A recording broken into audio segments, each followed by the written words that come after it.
I'm a talk show host, researcher, lecturer, writer, and historian. So I was around the corner at St. Clement's Church speaking at their Juneteenth celebration. Hey, Melanie, how you doing? All right. So how many people have heard me speak before? Okay, good. So this today I'm going to speak for about 30 minutes, and what I want to do is I want to speak really for about 20 minutes, and then I want to open up for questions and answers if I can, because understanding the learning process, oftentimes we learn more from answering questions than just listening. So I want to engage the audience as well. So Crystal contacted me, and she wanted me to talk some about the history of Juneteenth, which I've been doing all week. And also we're going to talk, connect this to the transatlantic slave trade as well, because all of this history is connected. Okay, so I've done a number of media interviews this week dealing with Juneteenth, and I was on the Tammy Mack show on Fox Business Soul, the streaming service, on Wednesday, and we were talking about Juneteenth as a federal holiday. Now, is that a good thing or bad thing? And when I teach about Juneteenth, and I have a 2.5-hour lecture dealing with the real history of Juneteenth. So my table is going to be set up over here. Be sure to come support the African History Network, because that helps finance what I do and helps me stay independent as much as possible and keep the bills paid and the lights on. Okay, that's where the money comes from. When I talk about the history of Juneteenth, even though it's a federal holiday and that's a good thing, there's a lot of misinformation floating around about the history of Juneteenth. And I saw a lot of misinformation last year in the media, so I want to try to correct some of that history. So, some of that misinformation. So June 19th, 1865, what we celebrate is Juneteenth. Sometimes it was called Jubilee Day. Sometimes it was called Emancipation Day. That commemorates June 19th, 1865, when Major General Gordon Granger goes into Galveston, Texas. He arrives at the beach in Texas the day before with about 2,000 Union troops, okay? And they're there to enforce what's known as General Order Number 3, which is enforcing the Emancipation Proclamation, but also, and maybe even more importantly, to take back physical control of the state of Texas, because Texas seceded from the Union during the Civil War. Texas was part of the Confederacy. So it took a military force to take control of Texas and bring it back under Union control. That's what he was there to do. And he also delivered General Order Number 3, which basically said, I'm not going to read the whole thing, but it basically said that the enslaved Africans there in Texas, there were about 250,000 of them, that they were free based upon the Emancipation Proclamation, and that they should stay on the plantations and negotiate wages with their former slave owners. Okay, now there's a few problems with the way this history is presented. Number one, now let me do my disclaimer. If you've heard me speak before, you know I say this disclaimer. I may say some things that are outside the circumference of your own awareness. Just because you never heard them before, disagree with them, does not mean that they're not true. It just means you may have to do some research to understand what I'm talking about. So first of all, most of us were taught in school that the Emancipation Proclamation freed the slaves. Okay, however, who has ever read the Emancipation Proclamation? It's at archives.gov, which is the U.S. National Archives. I spent a lot of time doing research at archives.gov. It's at loc.gov, which is the Library of Congress website. They have all types of historical information and documents there. I do a lot of research at loc.gov. Who's ever read the Emancipation Proclamation? Okay, now how many of us were taught in school the Emancipation Proclamation freed the slaves? Okay, now how many of us know that's false? The Emancipation Proclamation did not free the slaves. Okay, now if you read it, this is why I tell people, see, proper documentation ends all conversation. You don't have to believe a word that I say. Go research this for yourself. If we read the U.S. Constitution, if we read the Emancipation Proclamation, if we read the Declaration of Independence, if we read the 1964 Civil Rights Act, then a lot of this stuff we will understand, because unfortunately many African Americans don't understand history, don't understand law, and most Americans don't understand history, don't understand law, don't understand the Constitution either. The Emancipation Proclamation was a military strategy that Abraham Lincoln used to bring the South back into the Union. The goal was not to free the slaves. Lincoln was trying to keep the Union together. It was the preliminary Emancipation Proclamation was issued September 22nd, 1862, the year before. How many people know this? And how many people know? Raise your hand if you knew this. Okay. What it stated was the territories or states in rebellion that seceded from the Union and were part of the Confederate States of America, what we call the Confederacy. It stated that they had until January 1st, 1863 to come back into the Union. Otherwise, their slaves were going to be set free, because their slaves were their greatest resource that they had. They were the foundation of their wealth. When you read the statements of secession from like Mississippi and Texas and Alabama, things like this, they talked about how central to their way of life and their wealth their African slaves were. So they didn't come back into the Union. So he issues the Emancipation Proclamation January 1st, 1863. The problem is that Lincoln, and this was an executive order, the problem is Lincoln had no authority to tell the Confederacy to do anything, because they seceded from the Union. They set up their own government. They set up their own constitution. They set up their own monetary system. That'd be like Great Britain telling the United States that separates, and you had the American Revolutionary War, 1775, 1783, Declaration of Independence, July 4th, 1776. All of this, that's like Great Britain ordering the U.S. to do something. It's like, wait a second. This is our own sovereign government. You can't tell us to do anything. So they had no authority to do it. Now, the Emancipation Proclamation also stated that the border states, it didn't apply to the border states. So Maryland, Missouri, Kentucky, and Delaware were states that stayed loyal to the Union. They were allowed to keep their slaves, okay? When you study Maryland, Maryland did not free its slaves till November 1st, 1864. That's almost 2 years after the Emancipation Proclamation.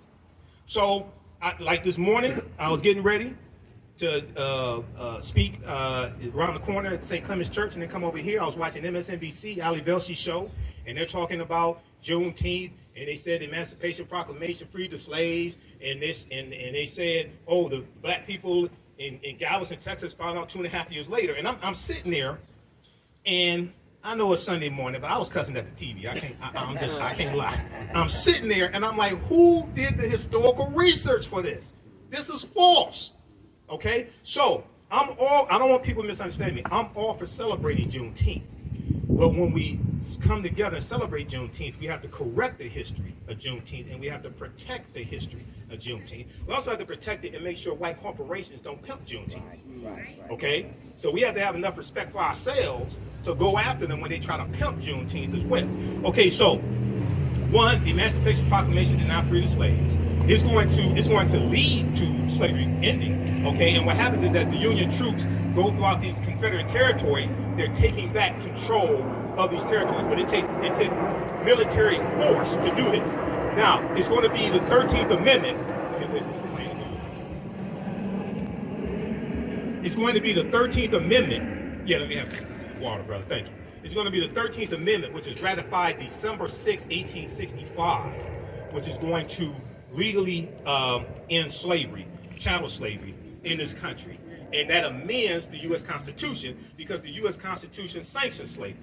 Article 4, Section 2 of the U.S. Constitution laid the foundation for the Fugitive Slave Act of 1793 and the Fugitive Slave Act of 1850.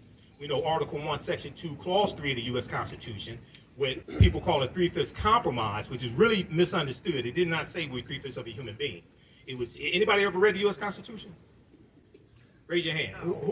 Is there anybody ever read the U.S. Constitution? Yes, we all should read the U.S. Constitution, because it's directly related to law today. If we understood the U.S. Constitution, we understood the law, we could flip all this stuff overnight. Because then we would see why our votes are being suppressed. Right. Okay? It's just like you had people who didn't understand the law January 6, 2021, and they said, the president invited us here to the Capitol. Well, the president's house is the White House, 1600 Pennsylvania Avenue. He has no control over the U.S. Capitol building. That's the legislative branch of government. That's a co-equal branch of government. The powers of the executive branch are in Article 2. The powers of the legislative branch are in Article 1. He has no authority to invite you to the Capitol building. That's why you were trespassing. But if you had read, you wouldn't be catching the case right now. This is what happened. So there was an article from CBS News. They did a segment, CBS News Morning, January 19th, 2021. I talk about this on my show a lot. It deals with how most Americans don't know what's in the U.S. Constitution. And they went out on the street And most of the people they talked to were white. And they were asking them things, you know, how many members of the House of Representatives are there? Are we near the airport? Yeah. Okay, all right. Yeah, that's right. So they were asking them questions like, how many members in the House of Representatives are there? They were asking them basic questions. Most people can answer the question. There was a study that came out about 2018. It's like a Gallup poll or something like that. Alabama.com has this article, AL.com. You can research this. Almost 2/3 of Americans could not name the three branches of the federal government: judicial, executive, and legislative. Almost 2/3. 1 in 5 Americans cannot name one of the three branches of government. Okay, that's schoolhouse rock. I'm gonna build on Capitol Hill. I learned that like watching Saturday morning TV in the 1970s. Right. Okay, but this is how dumbed down the American electorate is. So when it comes to understanding history, this is why most Americans don't understand history. There was an article that came out from New York Times from June 16, 2021. So this was the day before President Joe Biden signed the bill into law. We know it passed the House of Representatives, passed the U.S. Senate, sponsored by Representative Sheila Jackson Lee of Texas, who is also the sponsor of H.R. 40 as well in the House of Representatives. This article, everybody should read this, New York Times. Most Americans know little or nothing about Juneteenth poll finds. So this poll that was done by Gallup found that about 62% of Americans at the time knew nothing at all or a little bit about Juneteenth. Now, I would argue, now they go on to say, the holiday celebrating the end of slavery in the United States. Slavery didn't end on Juneteenth, on June 19, 1865. Okay? And one of the reasons why it didn't, let me let this point go.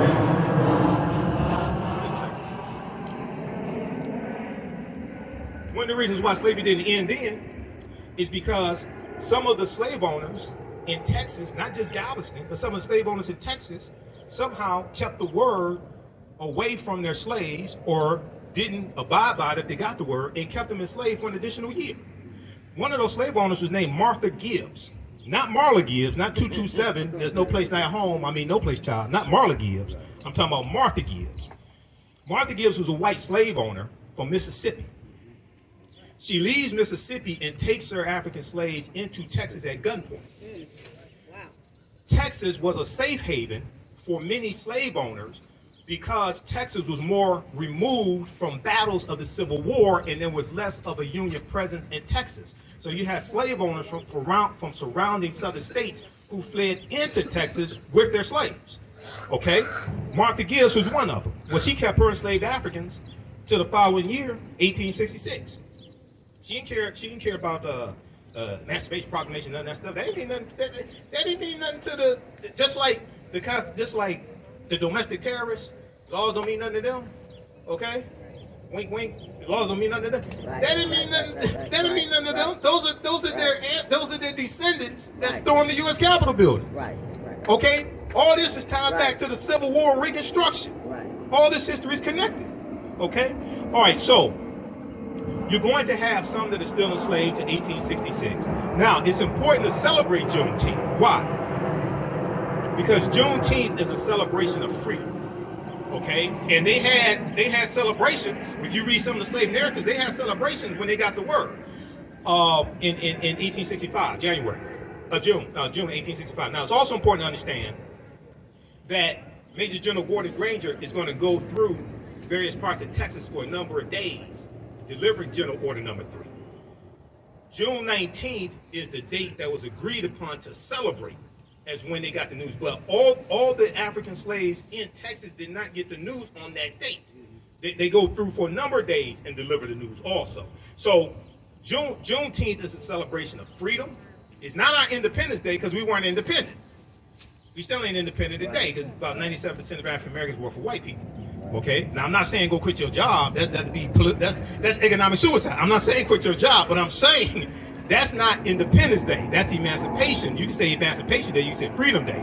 But no, we weren't independent then. We're still not independent now. It's a more important holiday.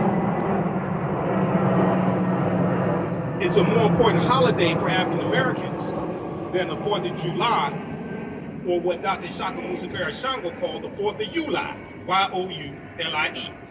He wrote the books, African People and European Holidays and Mental Genocide. How many people have read those books? Read those books, book 1 and book 2, because it deals with the origins of all the European holidays that we've been taught to celebrate in this country, including the 4th of July. And we know 1776, you know, they're fighting for their freedom in the American Revolution, but at the same time, you're enslaving African people. You have this paradox, okay?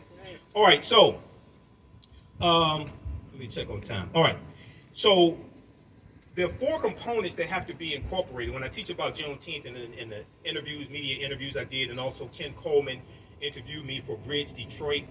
He did an article that came out Friday, I think it was, dealing with Juneteenth. He interviewed me for that, bridgedetroit.com. There are 4 components that I think have to be incorporated into any of these Juneteenth celebrations, which we should have, because usually I'm in Atlanta for their 3-day Juneteenth parade and music festival. I'm usually speaking there, and I'm a vendor. They have thousands of people that come through. They have at least 100 vendors each year, 100 black vendors, Caribbean vendors, African vendors, things like this. One, we have to incorporate history. We have to teach the real history of Juneteenth, what it was not. Teach the history of the Civil War and why the Civil War happened, okay? Because they're trying to keep the Union together. South Carolina was the first state to secede from the Union December 20th, 1865, about 6 weeks after Abraham Lincoln becomes president-elect for the newly formed Republican Party, because the Republican Party wasn't founded in 1854, okay? Somebody called into my show. He tried to be a wise guy. He called into my show a couple weeks ago. He said, which political party owes reparations to black people? I said, well, you do realize for the majority of the time slavery existed in this country, you didn't have a Democratic or Republican Party. Because the Democratic Party wasn't founded in 1828. They were called Jacksonian Democrats, named after President Andrew Jackson.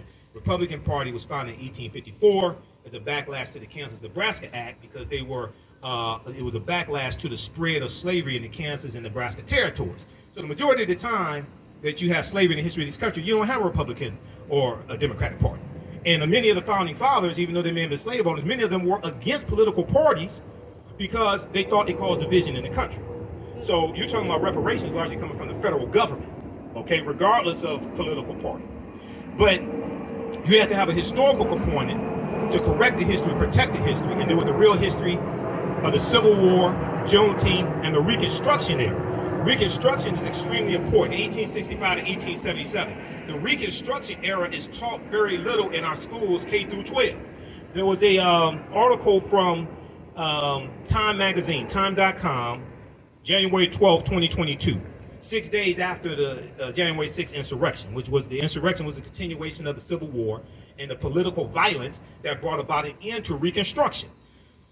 A new report finds that 45 states are failing to teach students about the period that shaped race relations after the Civil War. They're talking about Reconstruction.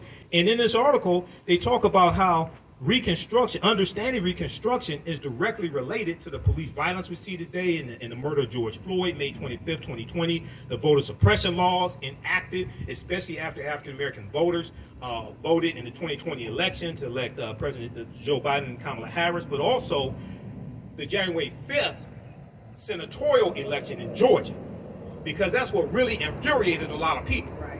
Okay? The reason why it infuriated a lot of people, it wasn't just because John Ossoff won, and he's a Democrat, and he defeated Richard Perdue, David Perdue. It's because Senator Reverend Raphael Warnock defeated Kelly Loeffler, and he became the first U.S. Senator from Georgia. People don't understand how monumental that was, what he did. What he did was beat the system. What I mean by beat the system, I'm not talking about the mail-in ballot system that Republicans voted into office in 2005 in Georgia. I'm talking about the 1963 law in Georgia, championed by Denmark Groover, who was a segregationist Democrat in the state legislature in Georgia, which is why you have the runoff election law today in Georgia. That goes back to him, because they were trying to keep African Americans from having statewide power in Georgia. So to keep them from winning a statewide election, like senator, like governor, secretary of state. The reason why they did that was because in the primary election, if all the African Americans threw their votes behind one African American candidate, and then you had 2 or 3 or 4 white candidates, well, then the African American candidate could win. So they created this runoff election, so if nobody got 50% of the vote, then they could have a do-over, and all the white people, regardless of political affiliation, could throw all their votes behind one white candidate and defeat the African American candidate. This is why you have the state runoff election right now in Georgia. Well, what Reverend Raphael Warnock did, and Stacey Abrams, and the New Georgia Project, and St. Ufa, and all the activists, they beat the system. This infuriated the white supremacists because they said this is not supposed to happen. So what does Georgia do? Then they passed Senate Bill 202 to change the laws, and then Republicans wanted to repeal the same absentee ballot law that they voted in the law in 2005. Because what happened was we started learning the law, so we used the mail-in ballot law to our advantage and beat them in the system that they created. They said, "Oh no, now it's all of a sudden now it's all this fraud. It's a whole big problem. Right. You used it for 15 years to vote your people into office. Now we learn the law. Now all of a sudden you want to change the law." Okay, so this is much bigger than just one election. This is just much bigger than just one person. This is actually understanding fighting against a system of white supremacy and racism. So read this article from time.com.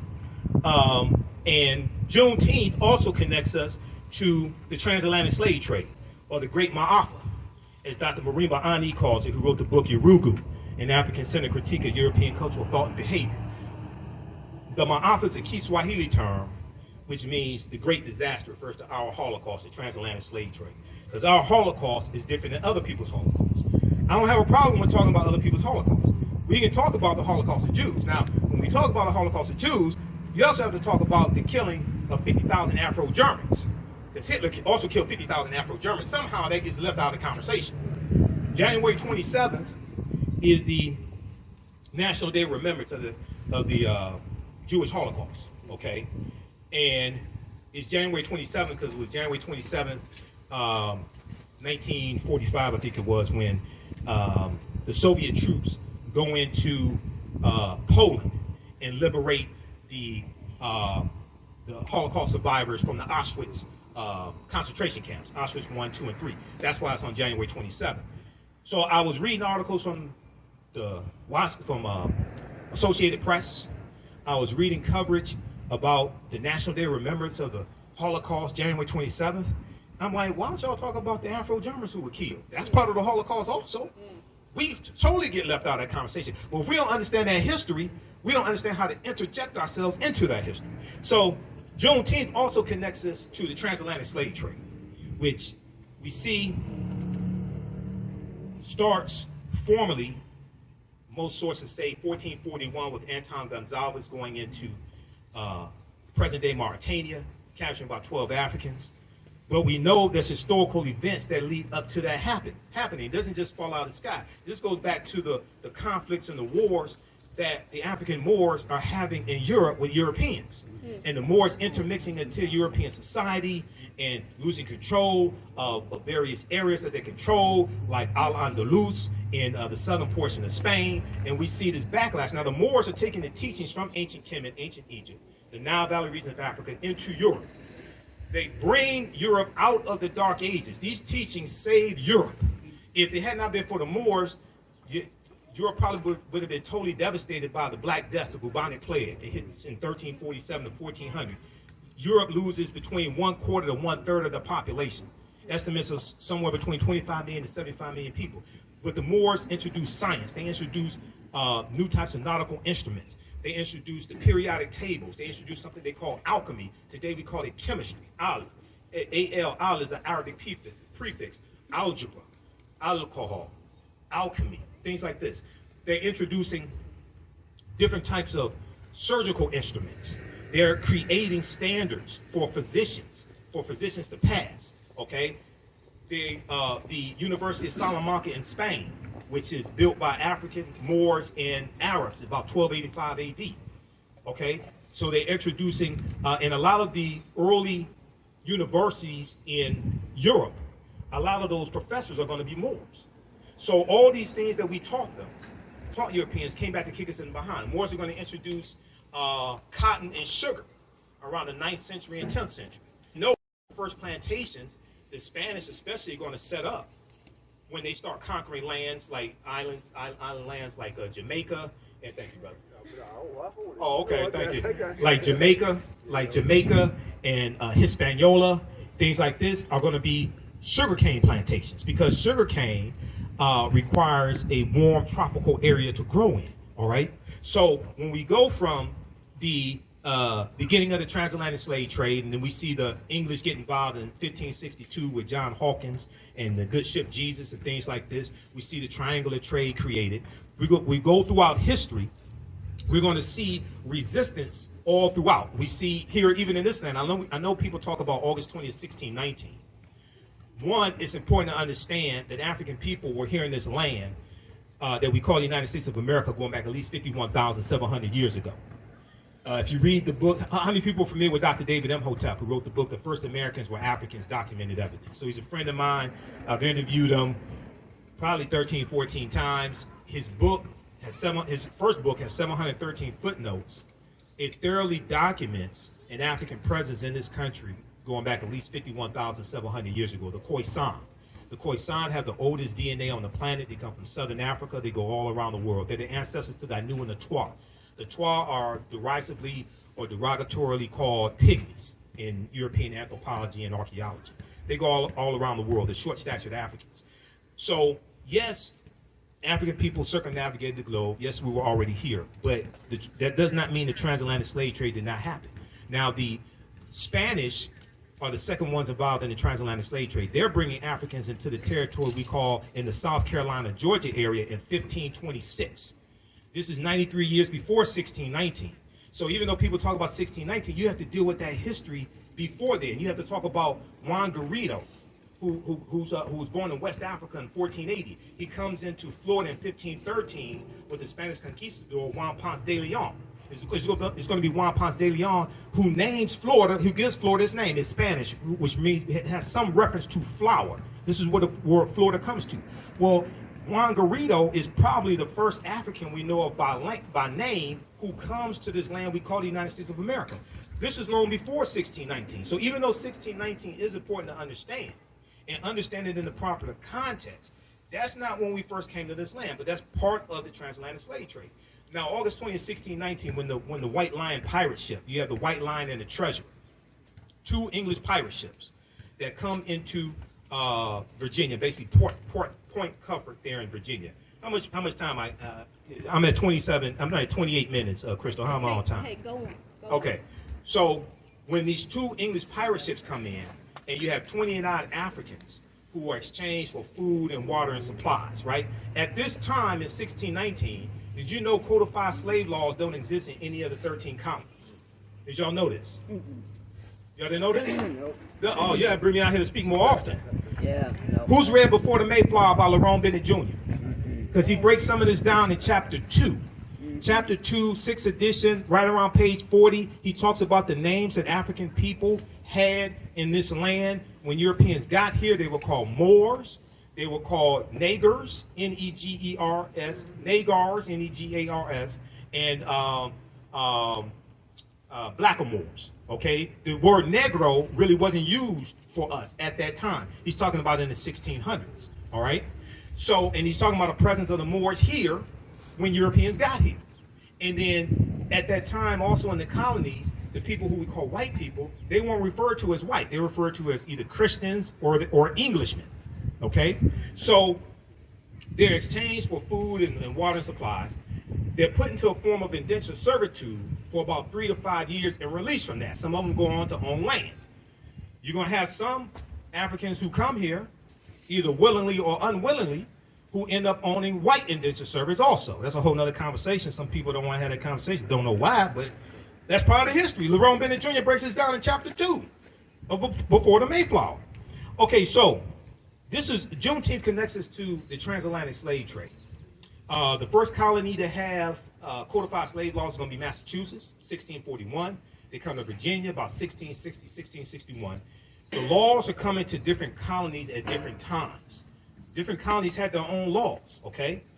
So some of the slave ships And I was looking at some information from nationalarchives.gov for the UK. Some of the slave ships, the Triton had 150 African slaves, the Antelope 230, the Juno 250, the Alexander 450, the Baltimore 280, the Polly 400, the Jason 360. We know the good ship Jesus 1562. John Hawkins, who becomes later Sir John Hawkins of Plymouth, England, had 300 Africans as well. And we know that the Transatlantic Slave Database estimates there's about 12 million Africans that are going to be taken out. Now, that's probably a lowball number. We know that people, Dr. John Henry Clark, put the number at about 100 million. Dr. W.B. Du Bois put the number close to about 100 million or so. But whatever number we deal with, we have to also understand this chronology of history as well, okay? So, and it's also important to understand that we fought slavery every step of the way in this country and in Africa. There were wars that were fought. There's a good book by Sylvian Diouf called Fighting the Slave Trade, West African Strategies, Fighting the Slave Trade, West African Strategies. And this book deals with the different types of strategies that we used in West Africa to fight against these European colonizers and fight against the transatlantic slave trade as well, okay? So here in this country, you're going to have somewhere around 250 physical slave rebellions taking up arms. We know about Nat Turner, 1831, Southampton County, Virginia, and others. We know about the Stoner Rebellion, 1639 in South Carolina. There were other forms of resistance, however. Learning to read and write was a form of resistance, because one of the things that we did when we learned to read and write is wrote our own freedom papers and ran away. That's what some of us did. We wrote our own freedom papers and ran away, because a lot of the slave patrollers that you encounter on the roads, a lot of them were poor white men who were illiterate. They couldn't read or write. So you can give them any paper, say these are my freedom papers, or a travel pass or something like that. Learning to read and write was a form of resistance.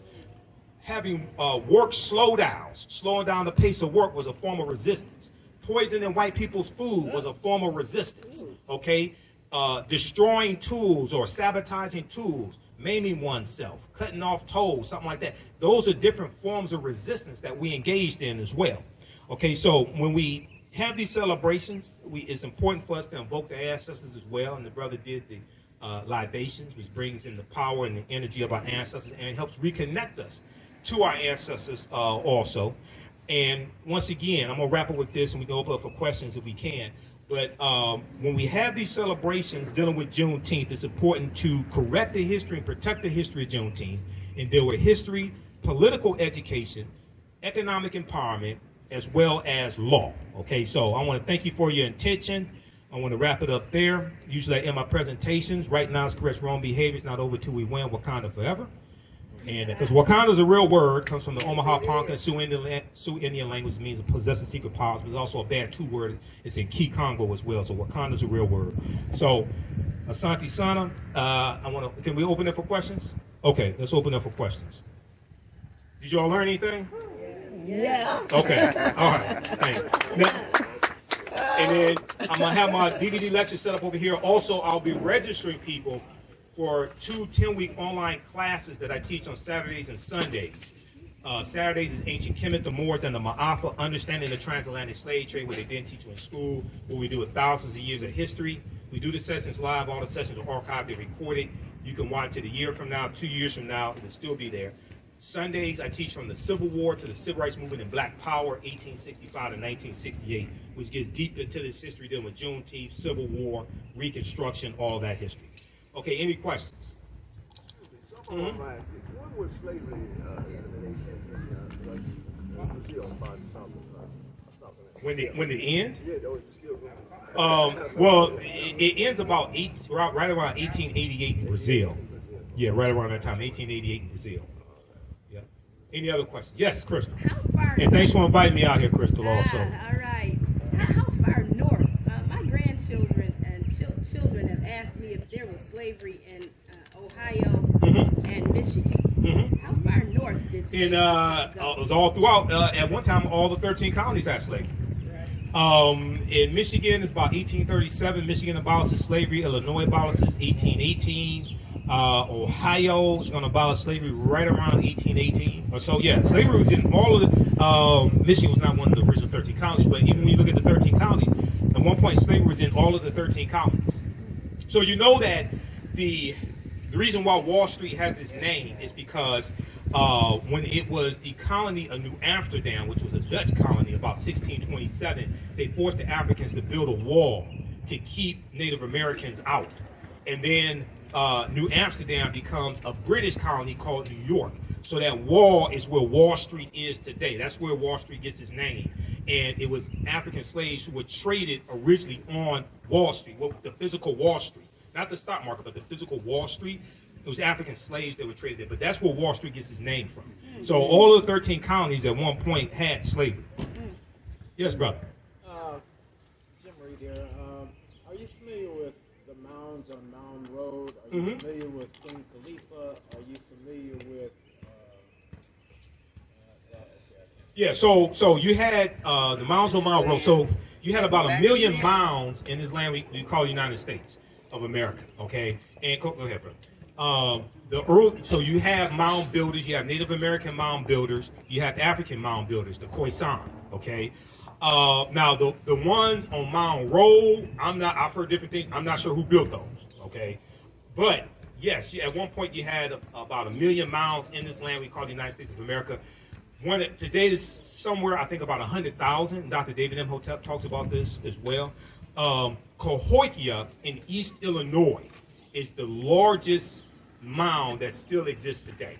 Okay, and these are the early mound builders were African people. Now, yes, you did have Native Americans that built mounds. So I'm not trying to take, sometimes when we talk about African people being here first, even though people concede that African people were the first people on the planet, but then we talk about being them here first in the U.S., then it causes a problem. I'm not taking anything away from Native Americans. And Native Americans I have Native American in my family, Cherokee and Blackfoot on my mother's side. She's from Tennessee. But the people who we call Native Americans are the offspring of the intermixing of Africans who were here over 50,000 years and Asians who come here around 3000 BC. And the Africans and Asians intermix, and they're offspring of who we call Native Americans. And these were usually a dark-skinned people, okay? They weren't the very light-skinned, almost white-looking, like Native Americans, of some that you see today, okay? So when I talk about this history, I'm not trying to denigrate Native Americans or take anything away from them, but it's important for us to understand this chronology of history. Yes, go ahead, brother. I just thought of the third part of my question. Yeah. Are you familiar with Isaiah Henson? Isaiah Henson or Josiah Henson? Okay, Josiah. Okay, so Josiah Henson was a runaway slave from Maryland, and he ran away with his family, and he writes an autobiography. Josiah Henson is the real life person that the fictitious character of Uncle Tom in Harriet Beecher Stowe's 1852 novel Uncle Tom's Cabin is based upon, because she read his autobiography. He becomes a abolitionist on the Underground Railroad. He becomes a Methodist minister and an educator. He and his family go up into Canada because of the Fugitive Slave Act of 1850, which was the fifth bill of 5 bills and what's known as the Compromise of 1850. The Compromise of 1850 is legislation that comes about to organize the land that the U.S. gets at the end of the Mexican-American War, 1846, 1848. So the U.S. gets the territory that today makes up California, Arizona, New Mexico, Colorado, Utah, and Nevada. California comes into the land as a free state in 1850. Okay, all that comes from Mexico as a result of the Mexican-American War. The U.S. pays Mexico $15 million. Mexico loses about 1/3 of their territory. So the Fugitive Slave Act of 1850 intensifies the abolitionist movement. It makes it more dangerous for runaway slaves to even live in the North, because now it says that all people have to work with the authorities to capture runaway slaves and return them to the slave owners, and it removed habeas corpus, which meant your right to a day in court. Previously, under the Fugitive Slave Act of 1793, the slave owner had to go to court and prove that that person was their slave. The Fugitive Slave Act of 1850 takes away that and calls more runaway slaves to run into Canada. Okay, so Josiah Henson goes into Canada. So that's where he was the real life person that Uncle Tom is based upon. And Uncle Tom was not the not the way that the stereotype of Uncle Tom was that he was subservient to white people and things like this. Now that was Sambo. Sambo was a slave who followed the slave master Simon Legree around and told him where the slaves were hiding, who were running away, things like this. Uncle Tom was the slave who refused to beat black women. He was the slave who took cotton out of his sack, put it in the other slave sacks who didn't meet their daily quota, things like that. That's who Uncle Tom was in the book. Okay, there was a 1912 movie, about 1912, a short movie about 30 minutes, that depicted Uncle Tom as being subservient to white people, docile, obedient. So that may be where the slur, the stereotype of Uncle Tom comes from. But that's not the Uncle Tom in the novel, and that's definitely not Josiah Henson. That was written by Phyllis Wheatley. Right. Uncle Tom's Cabin was written by Harriet Beecher Stowe, 1852. Now, Queen Khalifa, I've been doing research on Queen Khalifa. Now, some sources say she was a fictitious queen. Some say she was a real queen. I don't know whether she's fictitious or not. It's believed in quote, it's believed that California is derived from her name. I don't know that for certain. Any other questions? Okay, we'll go over here and then go to this brother here. Yeah. It's actually two questions. If that's Mhm. okay. The first question is it true that the difference between the indigenous people of this land and the Native Americans, is it true that the Native Americans are by land contract and the indigenous people are people that were the first people that was here on this land? Okay. So it depends upon how you're using the term indigenous. If you want to say, if you are you Original. okay, the original. Okay. So when you say land contract, you're talking about treaties. Yes. Native Americans. My other question Uh-huh. is, are you familiar with Dumb Diverses and the Yeah. decree that King James wrote? Because it Well, ties Dumb into- Diverses is 1452. Right, Okay, but that's before King James time. right, I know that. Okay. But it still affects us to this very day, right? Some decrees that happen in Dumb Diverses. I've heard people talk about how those decrees from the 15th century still affect us today. Now, I want to see them really explain to me the relationship. This is before the United States of America came into existence. Right. Okay, so I'm familiar with the argument, but I want them to explain to me how does that apply to the U.S. today. I'm familiar with the argument. I'm familiar with a lot of arguments. Okay. Wasn't it the Pope, his decrees was to enslave us? So isn't that how it still affects us today? A lot of decrees is to enslave us during his day. But I don't I fail to. I've looked at the information, but I fail to understand. So you have treaties like I think it's about 1454, the Treaty of Tordesillas, when the Pope divides Spain and Portugal. The Pope sends Spain and Portugal out to divide the non-Christian world among Spain and Portugal, things like So this. that would affect us, right? No, Weren't we the non-Christian? but that's before you have a new United States government that has a constitution and a sovereign. Okay, so this might be a discussion. Michael, this is a discussion. We got a after. sidebar on that. Let's get to the We got a next sidebar on question. that. Go ahead, All brother. right. My other question was, Yeah. if you don't mind, Go ahead. are you familiar with the decrees of King James? Which decrees of King James? The one that had us enslaved, the ones that had us from Ireland, brought from Ireland over here to America. I'm familiar with those somewhat because Ireland was a colony of England. Ireland was a colony of England. Right. Now, what about the decree? So, wasn't there land contracts that was given to people that came from Ireland over here that had something to do with the 7-year indentured servitude? There were people who entered into indentured servitude and then were awarded land afterwards. Some of them were of African descent also. In chapter 2 of Before the Mayflower by Lerone Bennett Jr., he talks about this as well. We can have a sidebar because that's what my table is going to be. I want to get to some of these other questions. Yes, brother. want to ask if you were familiar with the different variations of the term slavery. And I bring that up simply because most of the things that we have been exposed to through media, watching Mandingo, watching Django, watching Roots, show slavery in a particular light. I mean, there were white slaves. There were.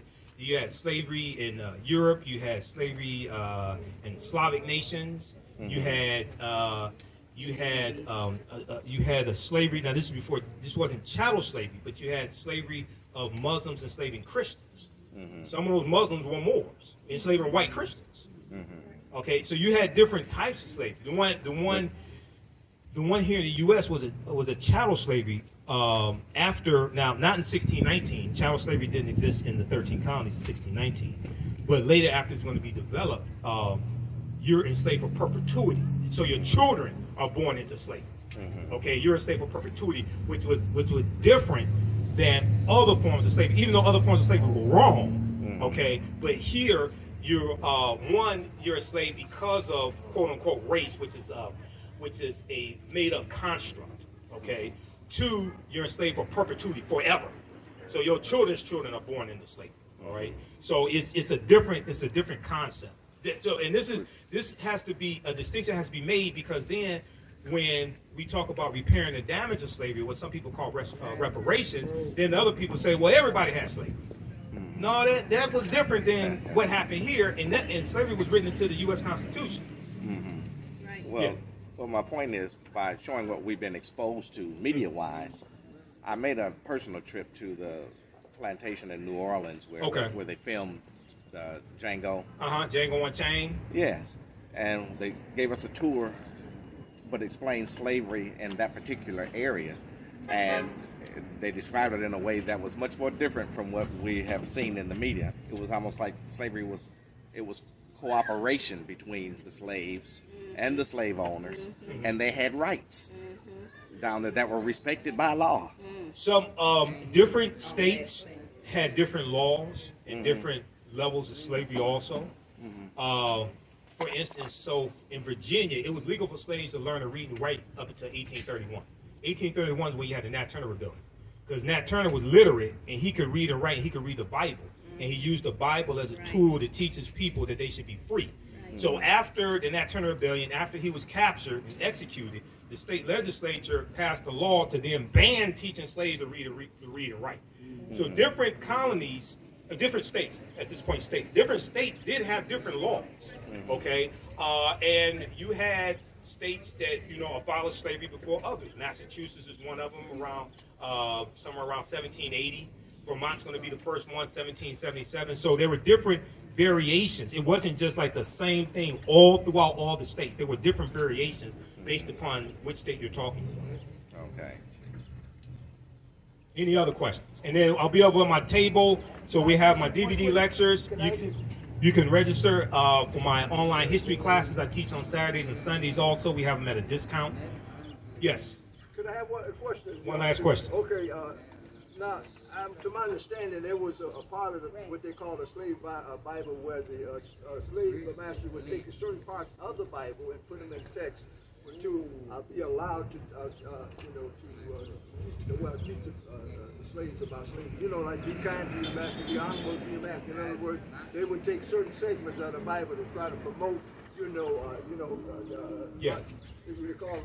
call it slave Bible. They were allowed to preach those parts of the Bible. Okay. In various states, yeah, you're going to have that. You're going to have that happen. And what should I name? This is the book our children made. One kid, he wanted to know what name should we give to this ship. What name should we give to the ship? Right. Yeah. Well, yeah. What do you think is a good name? Because I told him I don't know. I said definitely not Amistad. But what do you think? The Amistad comes to mind because those Africans won their freedom in the U.S. Supreme Court because the international transatlantic slave trade was abolished in 1807 and went into effect January 1st, 1808. So that helps form a legal argument for reparations also, by the way. That's based upon Article 1, Section 9, Clause 1 of the U.S. Constitution. You can call it the Amistad. You can call it the ship Kemet. You can call it the Nile Valley. You can call it Wakanda, because Wakanda means possesses secret powers in the Omaha and Paca Sioux Indian languages. All right, is that all the questions? All right, other questions you can ask me over my table. Thanks for your attention. Be sure to come support the African History Network. This helps me keep doing the research, keep doing the radio show. I don't get paid to do radio. I'm on Roland Martin Unfiltered every Friday. I don't get paid to do none of that stuff. So selling the lectures, register people for the classes, any donations you want to support us with, that helps me keep doing this type of research, all right? So thanks for your attention. I appreciate it. Asante Sana Mod Hotel. Yes, brother. Well, I got some new stuff over here, too. Oh, thank you. I got some new stuff over here. You can get some for gifts also. If you got my DVD lectures, you can get it for gifts as well. All right, thank you, Crystal. Thank you. What's your name, brother? My name is Gabriel. Gabriel. All right, brother Gabriel. I appreciate it.